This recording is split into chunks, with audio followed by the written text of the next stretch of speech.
In today's tutorial, I want to show you how to concatenate multiple cells with line break in Google Sheet with formula. The following formula can help you to concatenate multiple cells with line break in Google Sheet. Select a blank cell where you want to output the result, and then type array formula, press tab. In the array formula, type concatenate, press tab.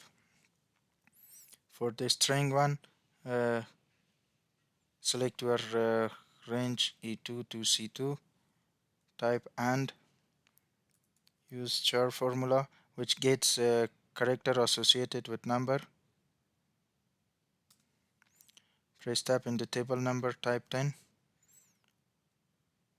close the bracket for char function and close the bracket for concatenate function, and lastly close the bracket for array formula.